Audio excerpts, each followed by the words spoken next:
తెలంగాణలోని అన్ని ప్రాంతాల నుంచి అభిప్రాయాలు సేకరిస్తామని డిప్యూటీ సీఎం భట్టి చెప్పారు.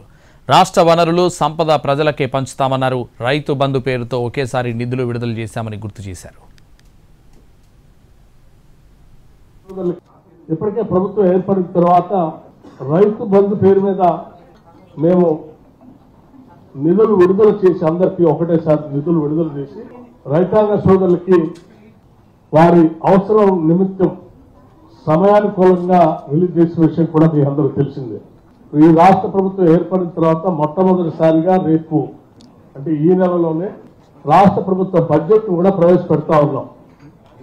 అంటే మనం గతంలో ప్రవేశపెట్టింది ఫుల్ ఫ్లెడ్జెడ్ బడ్జెట్ కాదు, ఓట్ ఆన్ అకౌంట్ బడ్జెట్ మాత్రమే ప్రవేశపెట్టాం.